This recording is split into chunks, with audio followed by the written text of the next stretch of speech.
We're talking today about the 7 mistakes that franchise sales professionals are making, and it's costing you money. This is the Franchise Pitfalls and Profit Show. Each week, we bring you the challenges and triumphs of being in the franchise development and consulting business. The things you need to make money faster. And now your host, one of the most successful franchise developers in North America, Don Shin.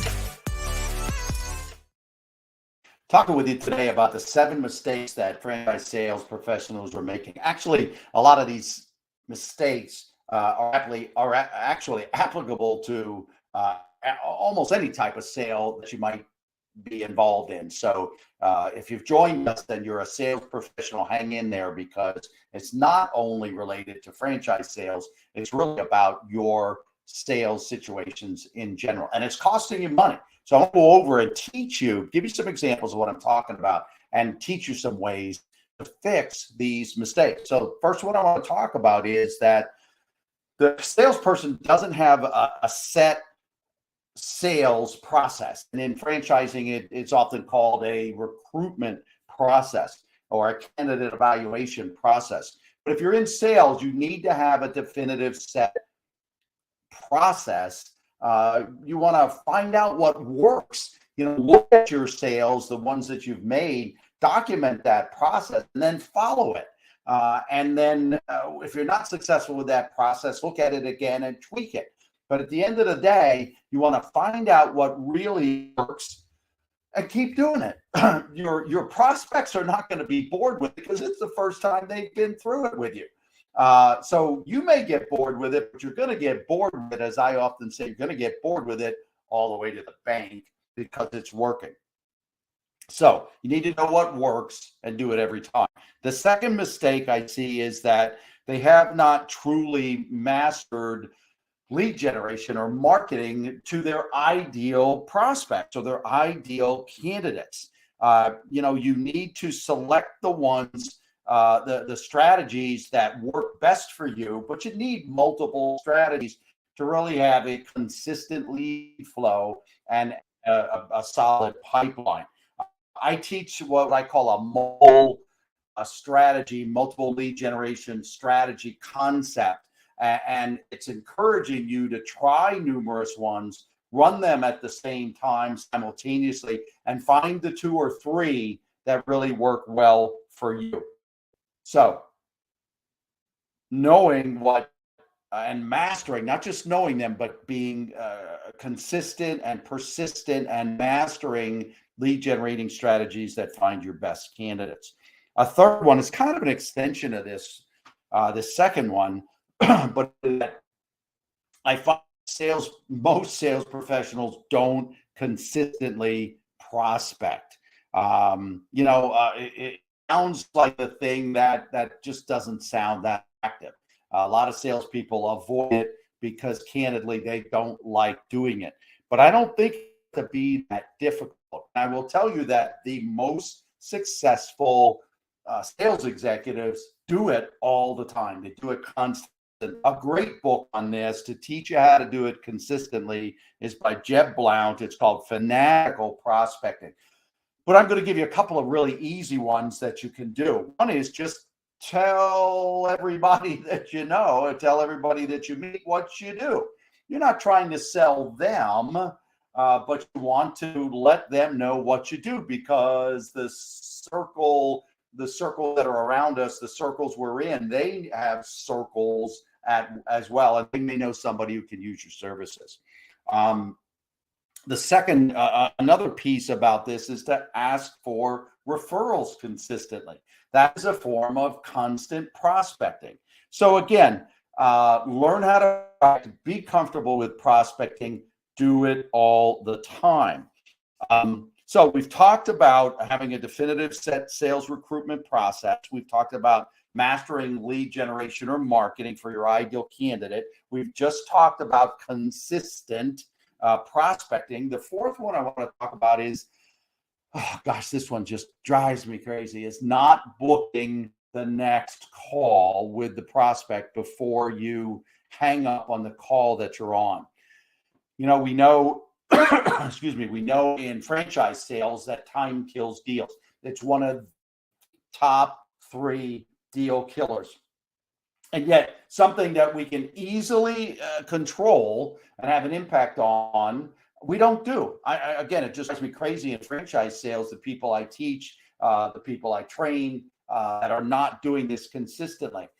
So if you don't, think about a 6 or 7 or 8 step process, and each step in that you don't set that call for the next step, you're adding days each time you don't do that. So think about it on a 6 or 7 or 8 step process. If you don't do it on any one of the steps, you added probably 3 or maybe 4 weeks to your decision place. And again, in franchising, we know that time kills deals. So you need to set that next call before you end up the call that you're on. Get prepared, or prepare them, set up with them the next call before you get off the call you're on.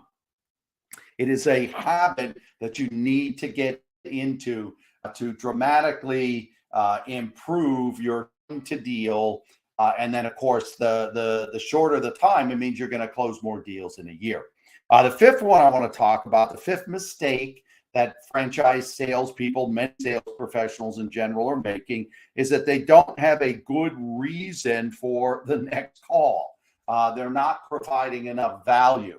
I just taught on this to a franchise broker, a franchise consultant organization very, very recently.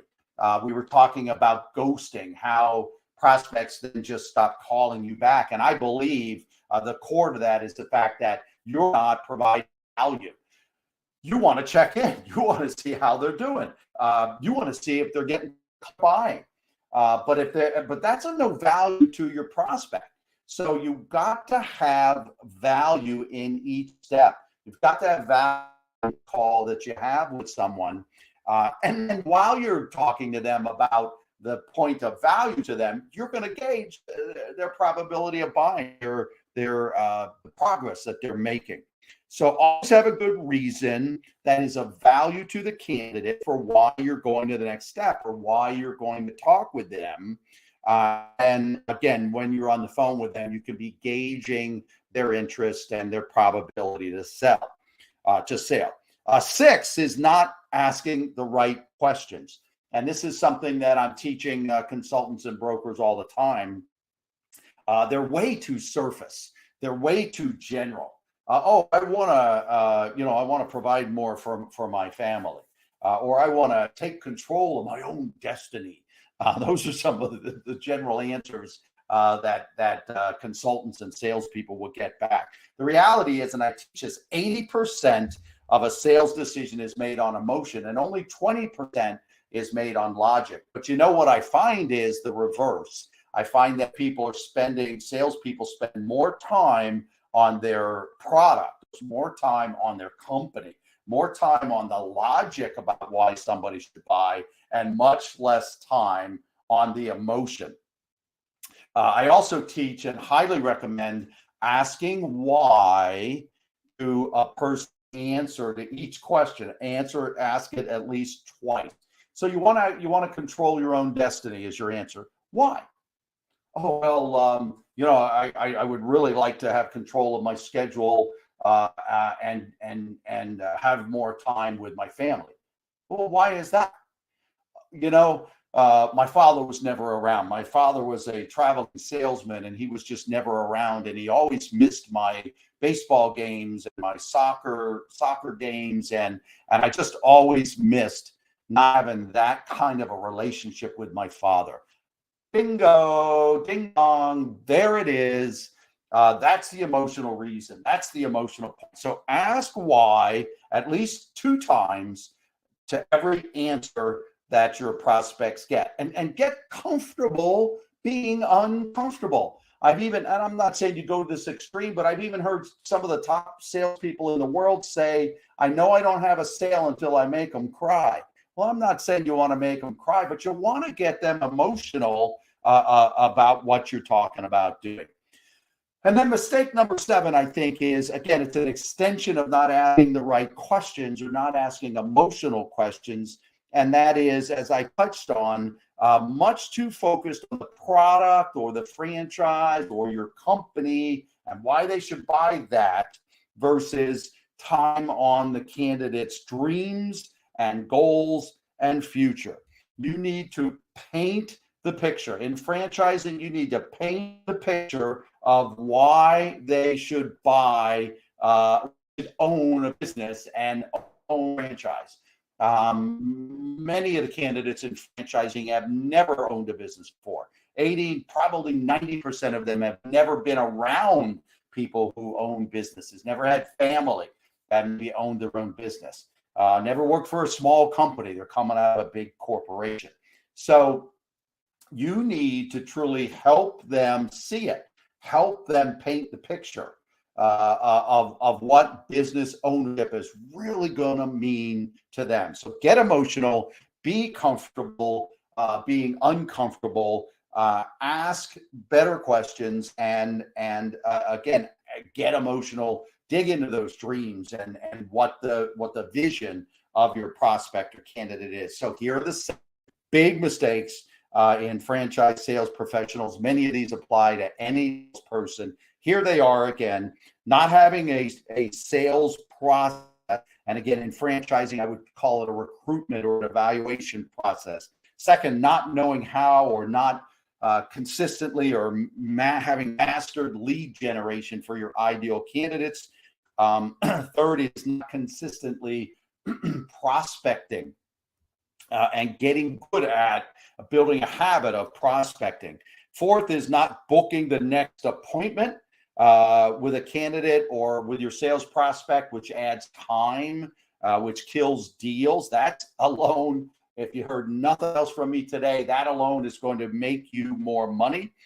Fifth is not having a true reason for the next step call in the candidate's perspective or in the candidate's mind, not giving them enough value in your calls. Six, not asking the right questions, too much logic, not enough emotion. And then lastly, too much focus on the product. In the case of franchise sales, too much focus on your franchise and not enough candidates' dreams and goals and future. So I've been scrolling a couple of different things for you. If you want to learn how to do this better, what you want to get into is my Franchise Accelerator course. Go to my mastermind, check out my mastermind. That'll give you more information as well about the course. The course teaches these things and much, much more.